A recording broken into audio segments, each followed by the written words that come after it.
Operation ಸಿಂಧೂರ ಇನ್ನೂ ಕೂಡ ನಿಂತಿಲ್ಲ. ಈ ಮಾತನ್ನು ಹೇಳ್ತಾ ಇರುವಂಥದ್ದು ಖುದ್ದು ಪ್ರಧಾನಿ ನರೇಂದ್ರ ಮೋದಿ ಅವರೇ. ಕೇವಲ ಒಮ್ಮೆ ಅಲ್ಲ, ಮತ್ತೆ ಮತ್ತೆ ಹೇಳ್ತಿದ್ದಾರೆ, ಇವತ್ತು ಕೂಡ ಆಪರೇಷನ್ ಸಿಂಧೂರ ಕಾರ್ಯಾಚರಣೆ ನಿಂತಿಲ್ಲ ಅಂತ ಹೇಳ್ತಿದ್ದಾರೆ. ಹಾಗಾದ್ರೆ ಪಾಕಿಸ್ತಾನ ವಿರುದ್ಧ ಮುಂದಿನ ಕಾರ್ಯಾಚರಣೆ ಯಾವಾಗ? ಇಲ್ಲಿದೆ ನೋಡಿ ಟ್ವಿಸ್ಟ್.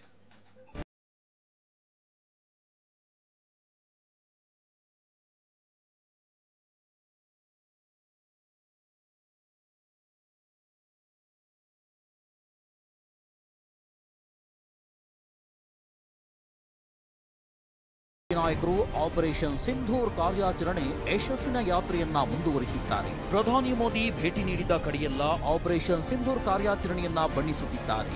ಪಾಕಿಸ್ತಾನದ ವಿರುದ್ಧ ವಾಗ್ದಾಳಿ ನಡೆಸುತ್ತಿದ್ದಾರೆ. ಇವತ್ತು ಬಿಹಾರದಲ್ಲಿ ಚುನಾವಣಾ ರ್ಯಾಲಿಯಲ್ಲಿ ಪಾಲ್ಗೊಂಡು ಮಾತನಾಡಿದ ಪ್ರಧಾನಿ ಮೋದಿ, ಪಹಲ್ಗಾಮ್ ಭಯೋತ್ಪಾದಕರ ದಾಳಿಯ ಸಂತ್ರಸ್ತರಿಗೆ ನ್ಯಾಯ ಒದಗಿಸುವುದಾಗಿ ಜನತೆಗೆ ನೀಡಿದ ಪ್ರತಿಜ್ಞೆಯನ್ನ ಈಡೇರಿಸಿದ ನಂತರವೇ ಬಿಹಾರಕ್ಕೆ ಹಿಂದಿರುಗಿದ್ದೇನೆ ಅಂತ ಹೇಳಿದರು.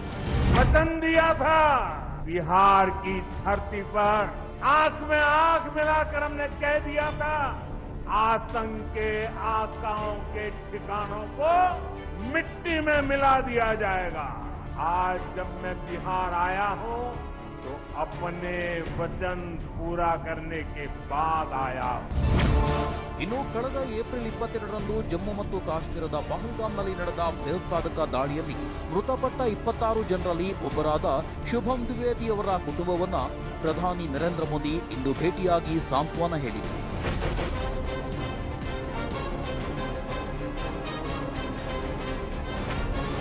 ಜಮ್ಮು ಕಾಶ್ಮೀರಕ್ಕೆ ಅಮಿತ್ ಶಾ ಭೇಟಿ, ಅಮರನಾಥ ಯಾತ್ರೆ ಭದ್ರತಾ ಸಭೆ.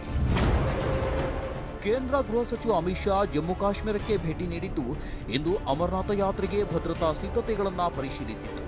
ಮಹತ್ವದ ಸಭೆ ನಡೆಸಿದ್ರು. ಈ ವೇಳೆ ಮಾತನಾಡಿದ ಅವರು, ಆಪರೇಷನ್ ಸಿಂಧೂರ್ ವೇಳೆ 3 ದಿನಗಳಲ್ಲಿ 118ಕ್ಕೂ ಹೆಚ್ಚು ನೆಲೆಗಳ ನಾಶ ಅಥವಾ ನಾಶವು ಗಮನಾರ್ಹ ಸಾಧನೆಯಾಗಿದೆ. ಶತ್ರುಗಳ ಸಂಪೂರ್ಣ ಕಣ್ಗಾವಲು ವ್ಯವಸ್ಥೆಯನ್ನ ತುಂಡು ತುಂಡಾಗಿ ನಾಶಪಡಿಸಿದ್ರು. ಈ ವ್ಯವಸ್ಥೆಯನ್ನ ಪುನರ್ ನಿರ್ಮಿಸಲು ಅವರಿಗೆ 4 ರಿಂದ 5 ವರ್ಷಗಳು ಬೇಕಾಗುತ್ತದೆ ಅಂತ ಹೇಳಿದ್ರು. ಐಎನ್ಎಸ್ ವಿಕ್ರಾಂತ್ಗೆ ರಾಜನಾಥ್ ಸಿಂಗ್ ಭೇಟಿ. ನೌಕಾಪಡೆಯ ಯುದ್ಧ ವಿಮಾನವಾಹಕ ಐಎನ್ಎಸ್ ವಿಕ್ರಾಂತ್ಗೆ ಇಂದು ರಕ್ಷಣಾ ಸಚಿವ ರಾಜನಾಥ್ ಸಿಂಗ್ ಭೇಟಿ ನೀಡಿದರು. ಈ ವೇಳೆ ಮಾತನಾಡಿದ ಅವರು, ಪಾಕಿಸ್ತಾನ ಆಕ್ರಮಿತ ಕಾಶ್ಮೀರದ ಜನರು ಭಾರತದ ಭಾಗವಾಗಿದ್ದು, ಅವರು ಸ್ವಇಚ್ಛೆಯಿಂದ ಭಾರತಕ್ಕೆ ಮರಳುವ ದಿನ ದೂರವಿಲ್ಲ ಅಂತ ಹೇಳಿದರು. ಒಟ್ಟಾರೆ ಆಪರೇಷನ್ ಸಿಂಧೂರ್ ವಿಚಾರ ಬಿಜೆಪಿಗೆ ಅಸ್ತ್ರವಾಗಿದೆ.